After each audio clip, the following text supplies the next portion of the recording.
what's up, guys? It's me, Zach, with Owen. We're starting a podcast. It's probably it's like one or two episodes. It's called The Film Bros. Today we're going to be reviewing Doctor Strangelove. I've seen it several times. He has never. I have never seen a Stanley Kubrick movie. So this is going to be revolutionary. I think it's probably the funniest film I've made. So let's get right into it. We'll see you after we watch it. Adios. I shouldn't tell you this, Mandrake, but you're a good officer and you have a right to know. It looks like we're in a shooting war. Hell. Alright, so we just finished Doctor Strangelove, or How I Learned to Stop Worrying and Love the Bomb. Fantastic, dark comedy, epic thriller that sort of bridges the line between seriousness and over-the-top humor, and I think you also very much liked it. Yeah, 10 out of 10. It was, so the basic plot is, it follows three plot lines. An insane general of a U.S. Air Force base, Burpleson Air Force Base, and his British co-officer, as the insane guy sends a code to send nukes into Russia, and his British co-pilot tries to talk sense into him. It's really funny. The second one is the pilots of one of the specific planes they're heading towards the targets in Russia, and then it's from the president's perspective as he in the war room attempts to deter this by any means necessary, but another crazy guy that he works with also is trying to defend it, so it's difficult for him to actually make any progress, and it all mixes together and weaves together almost in a mathematical sense. What did you think? Honestly, I don't even know how to describe how I the feel structure. about it. It's just, it's all so perfect. I don't know, I don't have any critiques of it. There are no noticeable flaws as far as we're there's concerned. nothing you could take out or add to make it any better. And that's as far as I'm concerned, the design of a perfect film. And it invigorates you, it makes you think, it makes you feel. Those are the main three as far as I'm concerned, because it invigorates you. I think you can agree it's an exciting film. It constantly has you on your edge. It makes you think, it makes you wonder, it makes you discuss, it makes you wonder again about what does it mean, what is our governments doing to protect us, and are they actually just supremely incompetent? Yeah, and I mean, it's just, I don't even know, the acting was The on acting point. is perfect, it's perfect, it's funny, the it's way exciting. everyone acted. They're all unhinged. Yeah, no, they're all crazy, but that only adds to it. Yeah, well, it's perfect. Yeah.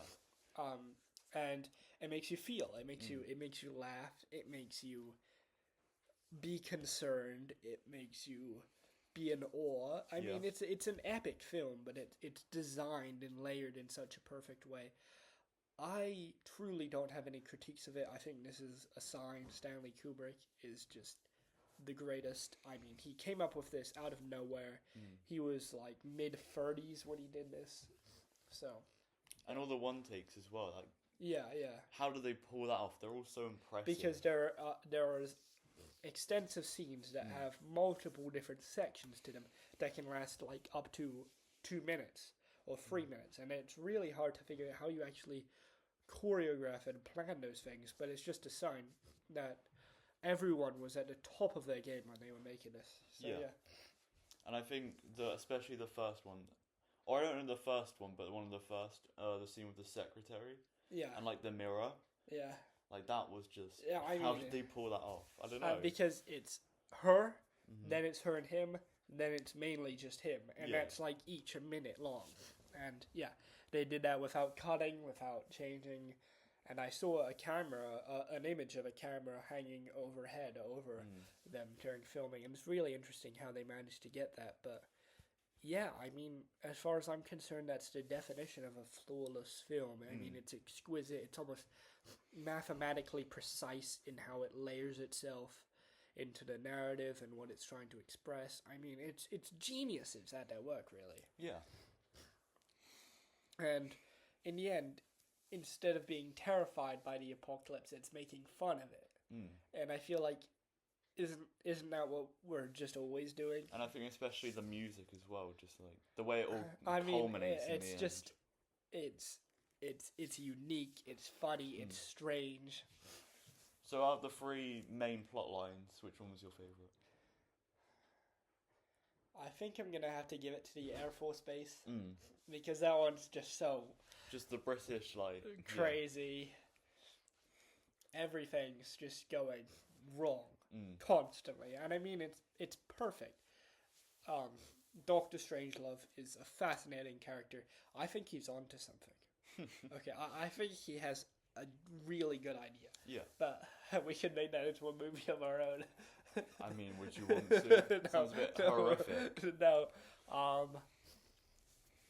Yeah, I mean, it's fascinating. It's bizarre, and it's full of culture. I mean, it's one of the most culture-filled films I've ever seen.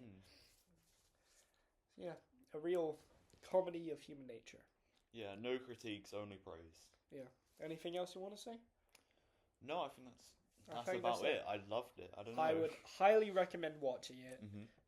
It's just about 2 hours. I promise it'll be worth it. You'll have a great time, and it's a great way to get into serious cinema if you're not already very big into it. It's black and white, so it might be difficult, but you'll quickly get into it. I promise it'll excite you. And yeah, I hope you enjoyed us as the Film Bros discussing Dr. Strangelove, or How I Learned to Stop Worrying and Love the Bomb. See you guys later. Adios. Thank you. Bye-bye.